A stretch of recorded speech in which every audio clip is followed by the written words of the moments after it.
দর্শক আমন্ত্রণ জাগতারকার আজকের আয়োজনে। আশা করি যে যেখানে আছেন ভালো আছেন এবং সুস্থ আছেন।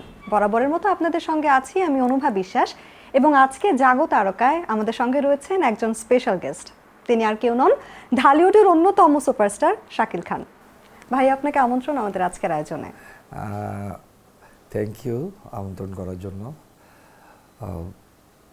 আসলে জাগো তারকা না, জি, মানে তারকারা জেগে উঠবে এরকম কিছু বলা যেতেই পারে। আচ্ছা, যাই হোক, প্রত্যেকটা তারকা আসলে উদীয়মান হোক, জেগে উঠুক, মানুষের কাছে হাসি মুখটা পৌঁছে দিক, এটাই আমরা সবসময় চাই।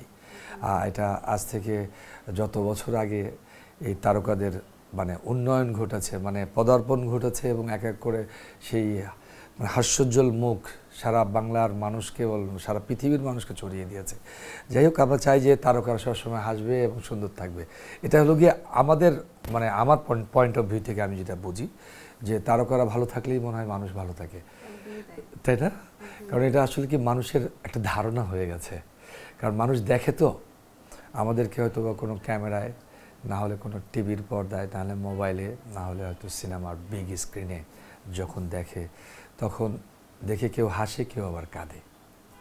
তাই যাই হোক, সবাই হাসুক, এটাই চাই। আপনি কেমন আছেন ভাইয়া? আমি খুবই ভালো আছি। আমি সবসময় ভালো থাকি এবং জানি না জীবনের শেষ দিন পর্যন্ত ভালো থাকতে চাই। যেমনটা আপনি বলছিলেন ভাইয়া, যে একটা সময় আসলে আপনার জীবনে এমন কাটতো, ক্যামেরাল ফ্ল্যাশ বা ভক্তদের অটোগ্রাফেই কিন্তু সারাদিন ব্যস্ততম সময় কাটতো। এখন সবকিছু থেকে দূরে একদম নিরিবিলি একটা জীবন কাটাচ্ছেন। কেন এভাবে আড়ালে চলে না, যান? আসলে আড়ালে না, নিরিবিলিও না, মানে কাজ যে করি না তা না, কাজ তো করি, হয়তো ক্যামেরার পিছনে আর সামনে। আমি এর মধ্যে অনেকগুলো কাজও করেছি, কেউ হয়তো জানে না। আমি মানে কিছু জিনিস ওপেন করি না। ওপেনটা আসলে মানুষ অনেকে মনে করে যে এটা দেখানো আর কি, হ্যাঁ, শো আপ করা যেটাকে বলে। তা আমি এটা থেকে একটু দূরে থাকি। কারণ আমার কথা হলো কি, যে এই পৃথিবীতে জন্মেছে কিছু না কিছু করার জন্য, মানুষকে কিছু দেওয়ার জন্য। কেউ হয়তো দিতে পারে, কেউ হয়তো দিতে পারে না। এটা আমি বলি না যে তার অক্ষমতা, এটা হয়তো বা গড গিফটেড কিছু হতে পারে, তাই না? এটা এইভাবেই মানুষের সৃষ্টি, ঠিক আছে? তো আমরাও ঠিক এমনি। আমি নিজেকে যেটা মনে করি, যে কিছু কাজ করেছি, কিন্তু ওগুলো কিছু ওপেন করিনি, এবং কিছু মানুষকে দিয়ে করাই আর কি। তো এক মানে আগের টাইমের যে ব্যস্ততম সময়ের কথাটা বলছিলাম, আপনি মানে প্রত্যেকটা তরুণীর কাছে কিন্তু আপনি ড্রিম বয় ছিলেন। তো এখন একদম এই যে নিরিবিলি একটা জীবনযাপন, যেমনটা বলছিলেন বা আপনিও যেমনটি বলছিলেন, যে ক্যামেরার সামনে হয়তো কাজ করা হয় না, পেছনে কাজ করা হয়, এই যে দুটো জীবনের মধ্যে পার্থক্য, এটা আসলে কিভাবে দেখছেন বা কি মনে করেন? পার্থক্য আসলে এরকম কখনো আমি আসলে খুঁজে পাইনি বা দেখিও নি। মানে আমি এই যে চলি, মাঝে মধ্যে অনেকের সাথে যখন দেখা হয়, তখনও সেই ছবি তুলতে হয় টুকটাক করে। কেউ হয়তো বা মানে দৌড়ে এসে ছবি তুলে, কেউ আবার বলে যে ওই যে ভাইয়াকে দেখছিলাম তো অনেক আগে, ঠিক ঠিক এরকম আর কি। হ্যাঁ, তো মানে চলতে গেলে আসলে কি, যে টুকটাক যে মানুষের সাথে দেখা হয় না বা কাজ করা হয় না, তা কিন্তু না, সব দিকে হচ্ছে। মানে আমি যে সেক্টরে এখন কাজ করি, সেটাও কিন্তু একটা কাজেরই পরিধি। সেটাও হলো গিয়ে আপনার মানে তারকাদের মতোই, সেই শোবিজের মতোই, ঠিক আছে? তো এখন বিষয়টা আসলে কি, এক একজন মানুষ না এক একভাবে আমরা আসলে নেই। তো আরেকটা যেটা যেটা বলছিলেন, যে আসলে সুপারস্টার আমি কখনো ছিলাম না। আসলে আমি সুপারস্টারও ছিলাম না, স্টারও ছিলাম না। আমি সবসময়, প্রত্যেক সময় আমার জীবনের শুরু থেকেই আমি চিন্তা করেছি যে আমি কাজ করব, এবং সুন্দর কাজ করব, এই কাজগুলো মানুষের মাঝে ছড়িয়ে দেব। হয়তো বা কোনোটা পেরেছি, কোনোটা পারিনি, ঠিক আছে? তখন দ্যাট টাইম আমরা অনেকেই যারা কাজ করেছি, সুপারস্টার হওয়ার জন্য কিন্তু আসলে কাজের আমাদের ছিল না। মানে একটা জিনিস আমাকে এখানে বায়াস্ট করতে হবে, একটা নাম তৈরি করতে হবে, সেটার জন্য না, যে ভালো কাজ দিয়ে একটি জায়গায় যাব, এটাই ছিল প্ল্যানিং। আপনি এটা খেয়াল করবেন, তখন তৎকালীন যেমন আমাদের অনেক সিনিয়র, যেমন শাবানা ম্যাডাম, ববিতা ম্যাডাম, হ্যাঁ, রাজ্জাক ভাই, আলমগীর ভাই, ফারুক ভাই, যারা কাজ করতেন, তারা কিন্তু ওই যে সুপারস্টার মেগাস্টার হওয়ার জন্য কিন্তু কাজ করেনি। একদম। হ্যাঁ, তারা কাজ করেছে মানুষের মন জয় করার জন্য। কিন্তু এখন তৎকালীন সময়ে দুটো একটা ছবি করলে সে সুপারস্টার হয়ে যায়, ঠিক আছে। আর এখন তো দেশে হয়ে গেছে কি যে ওই যে আপনার অ্যাওয়ার্ড, আপনি 10,000 টাকা দিলে আপনাকে অ্যাওয়ার্ড দিয়ে দিবে, 15,000 টাকা দিলে আপনাকে অ্যাওয়ার্ড দিবে। কি হলো, সবাই দেখছে যে আরে কী ব্যাপার, ছবি করলো না 2টা, ছবি করলো না 3টা, রিলিজ হয়ে গেল, বা এমন কেউ অ্যাওয়ার্ড নিচ্ছে যে আমরা তাকে চিনিই না। চিনি তো নাই। আপনি দেখবেন কিছুদিন আগে আপনি একটা খেলা গেল, ফুটবল তারকাদের খেলা, কিন্তু তারকা আর কেউ নেই। আমি নিজেই চিনি না। আমার বড় সবচেয়ে দুর্ভাগ্য যে এর মধ্যে আমি মানে 60% আমি চিনি না যে এরা নাকি তারকা, মানে এরা তারকাদের তারকা, এটা বলতে হয় আর কি। যাই হোক, সবাই তারকা বনুক, এটাই সবসময় চাই আমি কাউকে ছোট করে বলছি না। আমার কথা হচ্ছে যে যোগ্য মানুষটিকে যোগ্য জায়গায় যদি মানুষ মূল্যায়ন করে, ভালোবাসে, তাহলে সেই জিনিসটি কিন্তু প্রপার ওয়েতে যায়। কিছুদিন আগে আপনি দেখবেন ছাত্ররা আন্দোলন করেছিল, অনেকে কিন্তু চলে গেছে, একটি গভর্নমেন্ট ফ্যাসিস্ট হয়ে গেছে। আচ্ছা, কেন? এই জিনিসগুলো আমাদের জানা দরকার। যে আমরা এই যে দেখেন, এই যে বাচ্চাগুলো, ছেলেগুলো মারা গেল, এই মারা যাওয়ার তাদের কথা না। তারা আন্দোলন করেছে তাদের নিজের জায়গাটাকে ধরে রাখার জন্য, যে আমার মেধায় আমি ওই জায়গায় যাব, কিন্তু আমি যেতে পারছি না, আপনারা আমাকে যেতে দিচ্ছেন না। এটা নিয়ে তাদের ছিল আন্দোলন। স্লোগানটাই তো ছিল এমন যে কোটা না মেধা। হ্যাঁ, তো এটাই হলো কি আন্দোলন। তো এই যে আন্দোলনটা আমরা তাদেরকে পরিপূর্ণ করতে পারি না, দিতে পারি না, তাদেরকে মেরে ফেলছি, ঠিক আছে। এটা আমাদের অক্ষমতা। তো সুতরাং আমাকে যোগ্য মানুষকে মূল্যায়ন করতে হবে। ওই যে আমি বলতেছিলাম যে এতক্ষণ যে 2টো ছবিগুলো 3টা ছবি করলো, সে সুপারস্টার, দিগবাজি দিলেই সুপারস্টার, ঠিক আছে। আপনারা দেখবেন সারাদিন ধরে মেকআপ দেয়, এই সুপারস্টার। না, আমরা এগুলো আজ পর্যন্ত করিও নাই, বুঝিও নাই, আমরা কোনোদিনও মনেও করি নাই নিজেকে। ওই যে আপনি যেটা বললেন যে আমরা সেই সময় সুপারহিট আসলে আমরা এই শব্দটা চিন্তাই করি নাই। চিন্তা করেছি যে মানুষের মন জয় করতে হবে, একটা ভালো কাজ করব, এটা নিয়ে প্ল্যানিং। যেমনটা বলছিলেন আপনি যে আগের আসলে এই ধরনের টেন্ডেন্সি ছিল না যে আমি সুপারস্টার হব বা আমি মেগা স্টার হব। আজকাল সোশ্যাল মিডিয়ার যুগে কিন্তু দেখা যায় এই যে ভাইরাল হয়ে যায় অল্প কিছু করে, সেটা হোক ডিগবাজি দিয়ে বা সেটা হোক কিছু একটা খেয়ে, যে কোনো কিছুতে ভাইরাল হয়ে যাচ্ছে। এই ব্যাপারটাকে আপনি আসলে কিভাবে মূল্যায়ন করেন? দেখেন, আমি এটাকে ঘৃণা করি এক কথায়। এগুলো হলো কি অযোগ্য মানুষের অযোগ্য কিছু কাজ, যারা সমাজকে নষ্ট করে। আমাদের সমাজটাকে ডিস্ট্রয় করা যাবে না, কারণ আপনাকে এই মানুষগুলোকে বাঁচিয়ে রাখতে হবে। আপনি কারো কাছে হাস্যকর কিছু হবেন না। আমার কথা হলো কি, এটা আমি এই লোকগুলোকে ছোট করি না কখনো। এটা তারা যেটা করছে, হয়তোবা কেউ বুঝে করছে, কেউ না বুঝে করছে, কিন্তু আমাদেরকে বুঝে করাটা উচিত। আমরা যদি করি তাহলে মানুষকে আরেকজনকে ছোট করব না। আপনাকে যখন আমি ছোট করব, আপনি একটা মিডিয়ার মানুষ, হয়তোবা আপনার ক্যাটাগরি জায়গাটা আপনি উপস্থাপনা করছেন, আমি হয়তোবা আপনি অভিনয় করছি, তাই না? এখন ঘটনা হচ্ছে যে আপনাকে যদি আমি ছোট করি, তাহলে মানুষ আমাকে ছোট করবে। ওদের সেক্টরটাই এরকম, তাই না? এখান থেকে আসলে আমাদের বেরিয়ে আসতে হবে। এই বেরিয়ে আসার জন্য আমি এই জন্য বলি যে আপনারা মানুষের মন জয় করেন, মানুষকে নিয়ে কাজ করেন, তাহলে আমার মনে হয় যে আমরা একটি জায়গায় যেতে পারবো, মানুষের কাছে হাস্যকর হব না। একদম, এবং এই কাজগুলি তো থেকে যায় আলটিমেটলি। অবশ্যই থেকে যায়। আপনারা যখন ভাইয়া কাজ করতেন, রিয়াজ ভাইয়া, ফেরদৌস ভাইয়া, আপনারা তিনজন কিন্তু খুব ঘনিষ্ঠ বন্ধু ছিলেন, আমরা জানি। এবং আপনিও অনেক ছবিতে অভিনয় করেছেন, মৌসুমী আপুর সাথে, শাবনূর আপুর সাথে, এবং পপি সহ আরো অনেক অভিনেত্রীর সাথে কাজ হয়েছে। সবার সাথে কি যোগাযোগ আছে এখনো? সবার সাথে আসলে যোগাযোগ নাই, হঠাৎ হয়তো দেখা হয়। যেমন কিছুদিন আগে নির্বাচন হয়েছিল, তখন দেখা হয়েছিল। তখন আবার ওই যেটা বলে আপনাদের যেমন তারকাদের মেলা একসাথে, কিন্তু সেখানেও যে দেখি আসলে নোংরামি। মানে শিল্পীদের নির্বাচন হবে, একটা শিল্পী সমিতি থাকবে, ওখানেও যে নোংরামি। আমার কাছে এই জিনিসগুলো আমি কখনোই পছন্দের না। আপনি কি মিস করেন ওই সময়টা? মানে তখন সবাই একসাথে আড্ডা দিতেন, খেলতেন, মজা করতেন, সেই পুরোনো সময়টা, এই বন্ধুত্বের জায়গা থেকে। এটা আসলে কি মিস করারই জায়গা, তাই না? স্বাভাবিক একটা জিনিস, ভালো জিনিস মানুষ সবসময় মিস করে। আমি কথা বলছি, এটি যদি সুন্দর সময় যদি আমরা পার করি, সেটি আমি যদি 10 দিন পরে হোক, 1 মাস পরে হোক, বা 5 বছর পরে হোক, এটা মিস করব, এটাই স্বাভাবিক। আর যদি খারাপ হয়, তাহলে ওটা মিস করবো না, ওটা অন্য দিকে যাবে, ঠিক আছে, নেগেটিভ দিকে চলে যাবে। আমরা সবসময়, আমি আমার সারা জীবনের চিন্তা পজিটিভ হতে হবে, ঠিক আছে?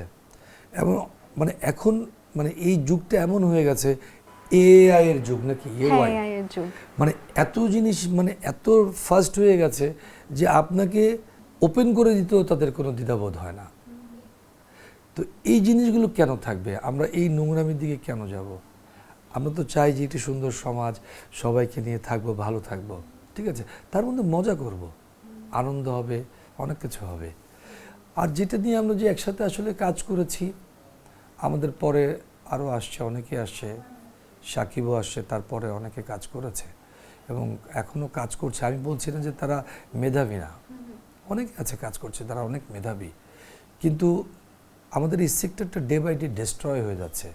এটার পিছনে হলো কি আমরা রাখতে পারিনি, ধরে রাখতে পারিনি। যেমন ধরে রাখতে পারিনি এরকম যে ফিল্মে আপনার সিনেমা হলগুলো কেন কমে গেল। আমরা একটা বার আন্দোলন করলাম না যে এই থিয়েটার মানে এই সিনেমা হলটি, আপনি যেটাই বলেন, সিনেমা হলও বলতে পারেন, থিয়েটারও বলতে পারেন, আচ্ছা, এখন এটা বন্ধ হতে পারবে না। এখানে বন্ধ হয়ে এখানে কমিউনিটি সেন্টার করতে পারবে না, এখানে একটা মার্কেট করতে পারবে না। যদি মার্কেট করে তাহলে একটা বাধা ধরা, আমি যদি আন্দোলন করতাম যে বাধা ধরা একটা নিয়ম বেঁধে দিতাম যে এখানে কমিউনিটি সেন্টার করতে গেলে একটা থিয়েটার করতেই হবে, ছোটোখাটো হোক বড় হোক। একটা মার্কেট করলে এর ভিতরে একটা থিয়েটার রাখতে হবে, ঠিক আছে? তাহলে সিনেমা হলগুলো বা এই থিয়েটারগুলো কমে যেত না। এরপর আপনি হল থেকে দেখেন মানুষ আস্তে আস্তে আস্তে পিছনে ব্যাকডেটেড হয়ে গেল, মানে চলে গেল, মানে সরে যাচ্ছে কেন? এর পিছনে কিছু কারণ আছে। আপনি স্ক্রিপ্ট বলেন, ফিল্মের এই নোংরামি যত কিছু আছে বলেন, সব কিছু মিলে। কারণ একটা শ্রেণীর মানুষ, আপনার ন্যূনতম হলে প্রত্যেকটা মানুষের একটি লজ্জা বোধ থাকে। আমি আমার ভাইকে নিয়ে বা আমার মেয়েকে নিয়ে, আমার মাকে নিয়ে, আমার বোনকে নিয়ে বা আমার পাড়াপতি কাউকে নিয়ে আমি যখন ছবি দেখব, সেই ছবিটি যদি বেশি নোংরামি হয়, কারণ আমাদের কালচার কিন্তু ওয়েস্টার্ন কালচার না। আমরা এখনও ফ্যামিলি নিয়ে বাঁচার চিন্তা ভাবনা করি, মাকে শ্রদ্ধা করি, বাবাকে শ্রদ্ধা করি, বোনকে শ্রদ্ধা করি, তাই না? এই ফ্যামিলিটাকে শ্রদ্ধা করি। এখনও কিন্তু কৈফিয়ত দিতে হয়। এখনও আমার মা আমাকে জিজ্ঞেস করে কি কোত্থেকে আসলি, দেরি করলি কেন? এই যে বিষয়টা আপনি দেখেন যে এটা সত্য কিনা, কিন্তু অন্য অন্য ওয়েস্টার্ন কালচারে কিন্তু এটা নাই। আমি যদি ইউরোপে যাই, আপনাকে জিজ্ঞেস করবেন আপনি 18-এর পরে আপনি যা ইচ্ছা তাই করছেন, তাই না? তো এখন ওইটা তো আমাদের কালচার না। আর আমি যদি ওই কালচার চিন্তা করে যদি আমাদের এটাকে নষ্ট করে দিই, তা তো হবে না। তা আমাদের এইগুলো, এই সমস্ত জিনিসগুলো আমাদেরকে খেয়াল করতে হবে, ঠিক আছে? এই যে যার কারণে আপনি দেখেন এই হলের থেকে দর্শকগুলো আস্তে আস্তে আস্তে আস্তে আস্তে আস্তে ডে বাই ডে বিমুখী হয়ে গেল। এদেরকে আমরা আর আনতে পারলাম না। আর এখনকার প্রজন্ম তো আরোই পারে না, কারণ আনবে কীভাবে আপনার? তাদের তো ওই চিন্তাই নাই। তারা চিন্তা হলো কি সুপারস্টার হওয়ার। ওই যে বললেন একটু আগে যে সুপারস্টার হতে হবে, মেগাস্টার, তাদের চিন্তা ওইটাই। আপনি ওই চিন্তা করলে কখনোই আপনি এই সেক্টরকে ডেভেলপ করতে পারবেন না। এটা আরও আস্তে আস্তে ডে বাই ডে ধ্বংসের দিকে যাবে। তাহলে ভাইয়া এখন কিন্তু কিছু ভালোই সিনেমা আমরা দেখতে পাচ্ছি এবং বেশ কিছু ভালো কাজ বাংলাদেশে এসেছে সিনেমাতে, এবং যদি বলা যায় একচেটিয়াভাবে শাকিব খান কাজ করে যাচ্ছে, তাকে সবাই আমরা মেগাস্টার হিসেবেই জানি এখন। এরপরে আসলে আমরা কাউকে কেন পেলাম না বা কেন পাচ্ছি না, এই ব্যাপারটাকে আসলে আপনি কিভাবে বলবেন? অ্যাকচুয়ালি যদি আপনাকে জানতে হবে যে ভালো কাজ হচ্ছে, কিন্তু এই ছবিগুলোর যারা শাকিবকে নিয়ে ছবি বানাচ্ছে বা শুভ, আরিফিন শুভ বা অন্য যাদেরকে সিয়াম, এদেরকে নিয়ে ছবি বানাচ্ছে, আপনি দেখবেন এরা একটা ছবির পরে আর দ্বিতীয় ছবি রিপিট করে না। আপনি ঢাকা শহরে যদি 3 মাসও চলে একটা থিয়েটার, একটি মুভি, সেই মুভির আপনার আমরা যেটাকে বলতাম যে পোস্টারিং, মানে বাহ্যিক যে খরচগুলো, সেই খরচের টাকাও ওঠে না। এই প্রডিউসারগুলো গন হয়ে যায়, চলে যায়, সে আর দ্বিতীয়বার তৃতীয়বার ছবি এসে রিপিট করে না। আগের তৎকালীন সময় একটা প্রডিউসার একটা ছবির জায়গায় 20টা ছবি বানাতো, ওই প্রডিউসার টাকা নিয়ে তার বাড়ি বানাতো। কিন্তু এখন সে দেউলিয়া হয়ে যায়, মানে নিঃস্ব হয়ে যায়। তা সেটাকে তো আপনি সুপারহিট বলতে পারেন না। আপনি দেখেন তৎকালীন বা এখন বর্তমান সময় যে ছবিগুলো রিলিজ হচ্ছে, সেই ছবির টাকা উঠেছে কিনা, উঠে নাই। তাহলে এই প্রডিউসারটাকে আপনি ডিস্ট্রয় করে দিলেন। ও তো আর কামব্যাক করে আর আসবে না। এখন বর্তমানে তাই হয়েছে। আমি বলছি না যে ছবির গল্পগুলি খারাপ, আপনি এটা খেয়াল করতে হবে। আগে ছবি সিনেমা হল ছিল 1100-র উপরে, ঠিক আছে? আচ্ছা 1100, এখন বর্তমানে থিয়েটার 50টাও নেই, এবং ঈদ হলে 70টা 75টা এরকম, বা 80টাও হয় না। মানে কিছু ওই পুরনো হলগুলো খুলে দেয়, বেঞ্চ টেঞ্চ চেয়ারম্যান, প্লাস্টিকের চেয়ারম্যান বসায় দেয়। হ্যাঁ, এটাতে রিলি করে। তাহলে আগে যদি 1100টা সিনেমা হল ছিল, দেখেন খেয়াল করেন, 1100টা সিনেমা হলে যদি একজন করে ঢুকে তাহলে 1100 লোক ঢুকে। আর এখন 50টা সিনেমা হল যদি একজন করে ঢুকে তাহলে কজন? 50 জন। আপনি পরিধিটা দেখেন, থিয়েটারও কমে গেছে, এই হলগুলো কমে গেছে। আচ্ছা, এই হলগুলো কমে যাওয়ার কারণে আপনার দর্শকের আর ইয়ে নেই, দর্শক যায় না। কারণ আপনার যে বাইরে আমাদের গ্রামে গঞ্জে, মনে করেন সারা বাংলাদেশে যদি আনাচে কানাচে যান, আপনি ভালো কোনো মানে সিনেমা হল পাবেন না। তাহলে আপনি টাকাগুলো উঠছে কিভাবে? আপনি আমার কাছে 10টা মনে করেন শার্ট বিক্রি করলেন, 10টা শার্ট আমি নিয়ে গেলাম, আর আপনার কাছে মনে করেন টোটাল হলো গিয়ে 1000টা। ও শাকিল খানের কাছে আমি শার্ট বিক্রি করে আসি, কিন্তু আপনার বাকিগুলো যদি বিক্রি না করতে পারেন, তা আপনার টাকা তো উঠবে না, কস্টিংও উঠবে না, কিছুই উঠবে না, আপনি শেষ হয়ে যাবেন। আপনাকে ওইটা বুঝতে হবে যে একটা প্রডিউসার যে ইনভেস্ট করে 4 কোটি 5 কোটি 1 কোটি 50 লাখ যাই করে, আমার কথা হচ্ছে যে এই টাকা তো উঠতে হবে তার। প্রফিট না করলে আপনি আবার কেন ছবি রিপিট করবেন? এখন বর্তমান সময় তাই হয়ে গেছে, এই ছবির টাকা উঠে না, আপনি যে খবর নেবেন এটাই। এখন যেমনটি বলছিলেন ভাইয়া যে অনেক ভালো কাজও হচ্ছে, আমরা নতুন অনেক মানুষকেও দেখতে পাচ্ছি, যেমন সিয়াম আহমেদ বলি বা নাটক থেকে আসা আফরান নিশো ভাইয়ার কথাই বলি না কেন, ভালো কাজ করছে সবাই এরা। তো আমরা কি শাকিল খানকে কখনো দেখবো না? না, দেখবেন না আমি তো কখনো বলিনি যে আমাকে দেখবেন না। আমি তো কখনো বলিনি যে আমি হারিয়ে গেছি। তাহলে কি মানুষ আমরাই হারিয়ে যাবে আসলে তার জীবনের শেষ দিনে, একদম মৃত্যুতে। তো আমার কথা হলো কি যে আমি কখনোই বলি না যে আমি কাজ করব। আমি বলেছি যে কাজের পরিধিটা বাড়াতে হবে এবং কাজটাকে সুন্দর করতে হবে, মানুষের কাছে পৌঁছে দিতে হবে মেসেজ। ফিল্ম মানে মেসেজ, এগুলো প্রত্যেকটা জিনিস কিন্তু মেসেজ। আমরা একটি ফিল্মে যখন গান দেখি, তখন কিন্তু আমরা সেই গানে মনে করেন যে আনন্দ পাই। একটা স্যাড সিকোয়েন্স যখন দেখি, কান্না করছি, তখন কিন্তু আরেকজন লোক দেখে কিন্তু কাঁদে। আপনি যে দেখেন এই হলের ভিতরে, যে থিয়েটারের ভিতরে যে দেখবেন যে অনেকে কিন্তু দেখে কাঁদছে, আমার কাঁদা দেখে আরেকজন কাঁদছে। মানে মনের ভিতরে তাকে পৌঁছাতে হবে, কিন্তু এই পৌঁছাতে আমরা পারছি না এখন। মানে আমি বলছি যে এরা ভালো কাজ করছে কিন্তু পৌঁছাতে পারছে না কেন? কারণ তাদের ওই জায়গাটা নিয়ে আন্দোলন নেই। একটা এতগুলো হিরো তৈরি হচ্ছে বা হিরোইন তৈরি হচ্ছে, আপনি দেখেন তাদের ফুর্তি আর ইমেজ নিয়ে তাদের চিন্তা ভাবনা, সুপারস্টার হওয়ার চিন্তা ভাবনা। তারা কিন্তু চিন্তা করছে না যে আমি লোকগুলোকে নিয়ে আসতে হবে, আমাকে যদি এই ইন্ডাস্ট্রি আমি বাঁচায় রাখি তাহলে আমি বেঁচে থাকবো। এই চিন্তা ভাবনাটা আমাদের নাই। এই চিন্তা ভাবনাটা থেকে নিয়ে বের হতে হবে আপনাকে, ঠিক আছে? মানে এটা নিয়ে আমাকে আন্দোলন করতে হবে।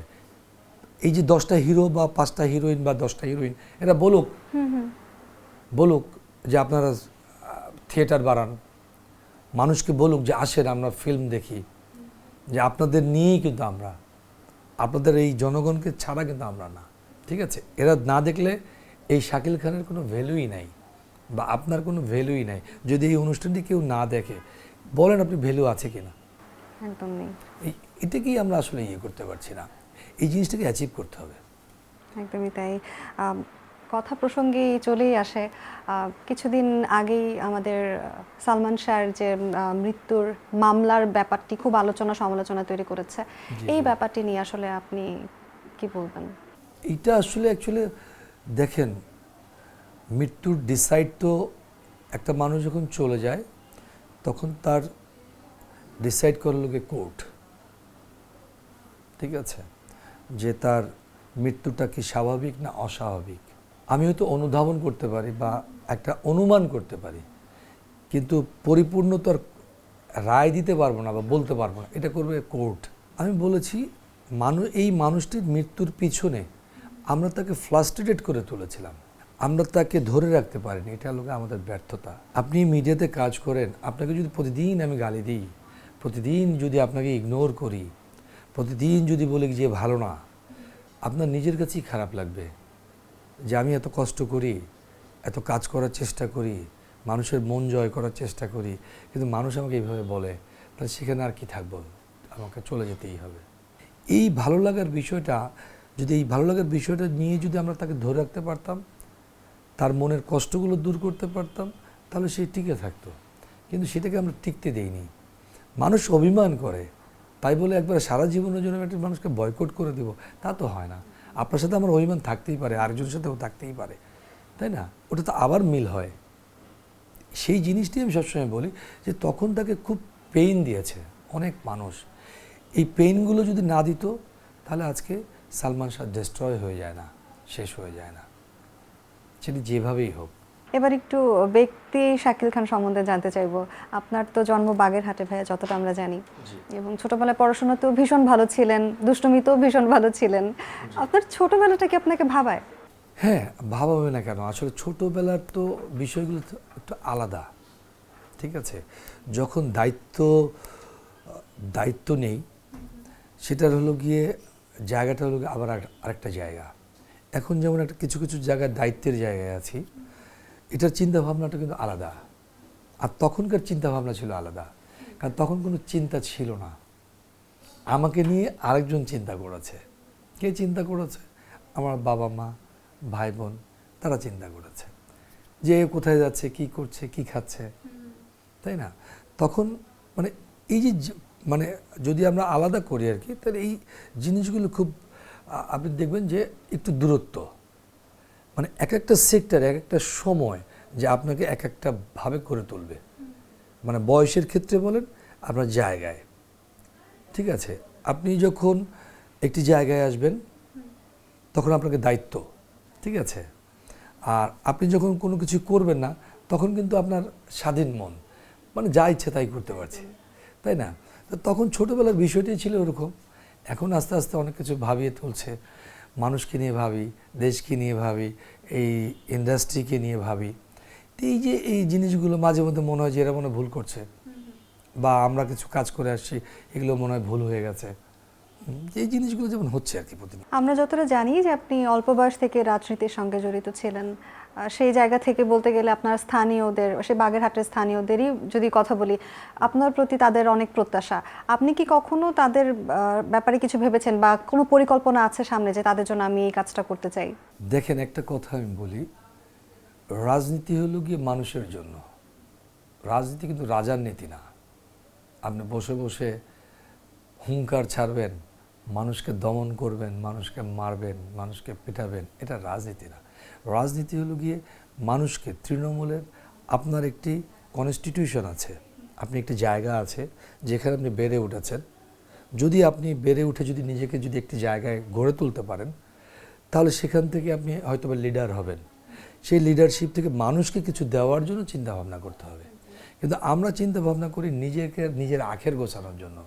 কীভাবে 10তলা বাড়ি করব, কীভাবে 5 কোটি টাকা দামের গাড়িতে চড়বো, এই চিন্তা ভাবনা থেকে আমাদের বেরিয়ে আসতে হবে সবসময়। এটা মানুষ কিন্তু জানে, তারপরও বলার জন্য এখন বলছি, ঠিক আছে? আমরা আসলে, আমি যেমন আমার এলাকার মানুষের জন্য কাজ করি, যে তাদের কিভাবে উন্নয়ন ঘটানো যায়, কিভাবে তাদের সাথে থাকা যায়, তাদের কিছু পাশে থাকা যায়, ভালো কিছু করা যায়, এলাকার কিভাবে উন্নয়ন ঘটানো যায়, এগুলো নিয়ে কাজ করি, ঠিক আছে? মানে আমার রাজনীতিটা অন্য। আমি ওই রাজনীতি করি না। টেন্ডারবাজি করতে হবে, আপনার বিভিন্ন অকারেন্স করে নিজেকে আর্ন করতে হবে, এই ধরনের কাজ থেকে আসলে আমি বিরত থাকি। বিরত আছি এবং তাই থাকবো। কারণ আমি মনে করি যে ওই প্রয়োজন থাকতে পারে, কিন্তু আমি মনে করি যে প্রয়োজন নেই। কারণ ওটাতে মানুষের মানে খুব এন্ডিং বলেন, প্রত্যেকটা মুহূর্ত মানুষকে কষ্ট দেয় এবং মানুষ খারাপ বলে। সুতরাং ওখান থেকে আমরা বিরত থাকাটা আমাদের, আমি মনে করি যে প্রত্যেকটা মানুষের উচিত, ঠিক আছে? এই নোংরামিতে আমরা না যাই। আমরা চাই সুন্দর একটি দেশ, সুন্দর একটি বাংলাদেশ, যেখানে মানুষ প্রাণ খুলে হাসবে। হতে পারে তার মধ্যে অকারেন্স হবে না, যে তা না। আমি তো একবারে চাইলে সবাই একবারে পুরো পৃথিবীটাকে একবারে সুন্দর করে দিতে পারবো না, দুটোই থাকবে, কিন্তু সেটার মাত্রা আছে, তাই না? কিছু কিছু যেমন মৃত্যু আমরা মেনে নিতে পারি না। দেখেন, বিভৎসভাবে মানুষকে মানুষ মেরে ফেলে, কেন? আমরা তো সেই আদিম যুগের মানুষ না, বর্বর যুগের মানুষ না, আমরা তো সভ্য যুগের মানুষ। তাহলে কেন এই অসভ্য পানা হবে? কেন এই অসভ্য কাজগুলি আমরা করব? আমি একটা মানুষকে টাকার জন্য মেরে ফেলে দিব, এটা কি হতে পারে নাকি? ওই টাকা নিয়ে আপনি কী করবেন? আপনার মনের ভিতর তো একটু বিন্দুমাত্র লোকে দ্বিধাবোধ করা উচিত। এই জিনিসগুলো আমাদেরকে বেরিয়ে আসা উচিত। আমি মনে করি রাজনীতি হবে মানুষের জন্য। মানুষ মাত্রই মরণশীল। তা তো অবশ্যই। আমাদের সবাইকে আসলে একদিন পৃথিবী ছেড়ে চলে যেতে হবে, এবং জীবনের এই পর্যায়ে এসে আপনি আসলে একজন সফল মানুষ, সফলতা আপনাকে দারুণভাবে ছুঁয়ে গেছে, কিন্তু কখনো কি এমন মনে হয় যে জীবনে কিছু ব্যর্থতা আমার থেকে গেছে, যেগুলো হয়তো আমার পাওয়া হয়নি, বা এমন কি কিছু আছে যেটা আপনাকে এখনো ভাবায়, যে ব্যর্থতা আপনাকে এখনো ভাবায়? মানে এটা আসলে খুব কঠিন প্রশ্ন। কঠিন মানে এই জন্য বললাম, কারণ হলো কি মানুষের জীবনে ব্যর্থতা থেকেই যায়। সফলতা বলে আসলে পরিপূর্ণভাবে মানে সুখ অর্জন কেউ করতে পেরেছে কিনা আমি জানি না, বা সফল। কারণ আপনি কোনো না কোনো জায়গায় আপনার হলো কি একটি মানে থেকে যাবে। যেমন কিছু জায়গায় যেমন অনেক আছে, অনেক সময় যখন ফিল্মে যখন কাজ চলছে মানে এখনও পর্যন্ত যে জিনিসটা, যে অনেকগুলো কাজ করতে পারিনি, ভালো ভালো কাজ করা হয়নি। অনেক ডিরেক্টরের সাথে কাজ করার ইচ্ছা ছিল, হয়নি। অনেকের সাথে হয়তো যোগাযোগ করার ইচ্ছা ছিল, পারিনি। মানুষকে অনেক কিছু দিতে পারিনি, ঠিক আছে। এরকম আসলে কি অসম্পূর্ণতা মানে অনেক রয়ে গেছে, যেগুলো আসলে বলে শেষ করা যাবে না। তো এগুলো প্রতিটা মানুষের জীবনে থাকে। সফলতা মানে কি তাহলে? মানে ব্যক্তি সফলতা এখন আপনি হয়তো বলতে পারেন যে একটা মানুষ ভালো আছে, খুব সুন্দর আছে, সেটাকে আমরা আসলে সফলতা বলছি, তাই না? আপনি কিন্তু খেয়াল করে দেখবেন যে এটার বাইরে কিন্তু আর কিছু না, কিন্তু আপনার তার ভিতরে আপনার অপূর্ণতা রয়েই যায়, তাই না? প্রত্যেকটা সেক্টরে আপনি দেখবেন, আমরা বলছি আর কি।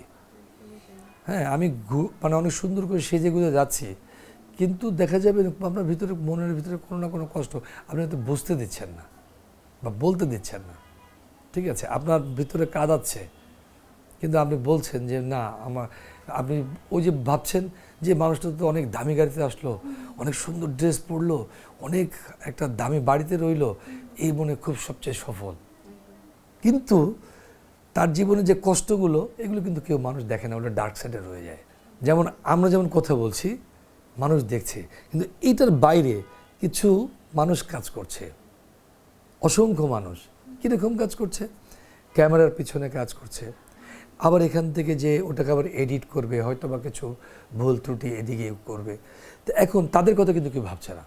এখন মানুষ আমাদেরকে যারা দেখছে, তাদেরকে মনে হচ্ছে যে আরে বাবারে, এরা এত সুন্দর, এত বিউটিফুল, বা এত তাই না, এরা সবচেয়ে সফল। এই জিনিসগুলো মানে মানুষের জীবনে এরকম ব্যর্থতাই দেখা যায় কি বেশিরভাগ ক্ষেত্রেই রয়ে যায়। মানে সফল মানুষ আমি মনে করি না যে মনে হয় পৃথিবীতে আছে।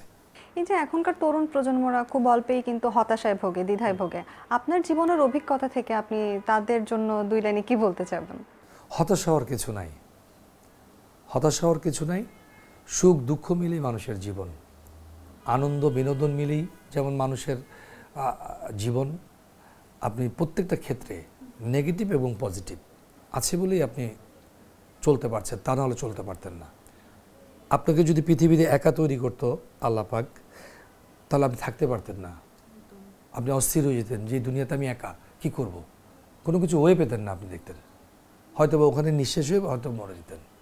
অনেক পারিপার্শ্বিক, সুতরাং ফ্রাস্ট্রেটেড হওয়ার কিছু নাই। আমি মনে করি যে দুঃখ থাকবে, আনন্দ দুটোই থাকবে, তার মধ্যে থেকে আমাদের বেরিয়ে কাজ করতে হবে এই বাংলার মানুষের জন্য। মানুষকে কিছু দিতে হবে, মানুষকে দিলেই আমি মনে করি যে ওটাই সবচেয়ে সফল। ভাই, আপনাকে অসংখ্য ধন্যবাদ আমাদের সঙ্গে আজকের এই অনুষ্ঠানে যুক্ত হওয়ার জন্য, এবং খুবই ভালো লাগছে ভাইয়া, এত ব্যস্ত সময়ের মধ্যে আপনি আমাদেরকে কিছুটা সময় দিয়েছেন। Thank you. সেই সাথে বলবো যে আপনারা ভালো থাকেন। বিশেষ করে আমি আমার ফিল্মের মানুষদের বলবো যে আপনারা হতাশ হবেন না, আপনারা বিমুখ হয়েন না, হলে আসুন, আপনাদের জন্যই আমি মনে হয় যে ভালোবাসা দিয়ে পৃথিবীর মানুষকে মন জয় করা যায়। আপনাদের এই যারা দর্শক, যারা ফিল্ম দেখেন, ফিল্মকে ভালোবাসেন, আপনারা সবাই আমাদের ভালোবাসার মানুষ। আপনাদের ভালোবাসা নিয়েই আসলে আমরা জয় করতে চাই এই বাংলাদেশকে। সুতরাং আপনারা মানে একটি কথাই বলবো যে আসুন, কামব্যাক করে আসুন। এই ফিল্মটাকে, এই ফিল্ম এই দেশেরই একটি অংশ এবং এই ফিল্ম আপনাদেরই একটি অংশ। এটি আমার নয় ব্যক্তিগতভাবে, এটি এই সমাজের সবার। তো সুতরাং আপনারা হলে গিয়ে অবশ্যই ছবি দেখবেন, এটি আমার প্রত্যাশা। ধন্যবাদ ভাই আপনাকে। Thank you. দর্শক, এই ছিল আজকের জাগো তারকায়। আবারও দেখা হয়ে যাবে জাগো তারকার অন্য কোনো আয়োজনে অন্য কোনো অতিথির সঙ্গে। ততদিন ভালো থাকুন, সুস্থ থাকুন এবং জাগো নিউজের সঙ্গে থাকুন। ধন্যবাদ সবাইকে।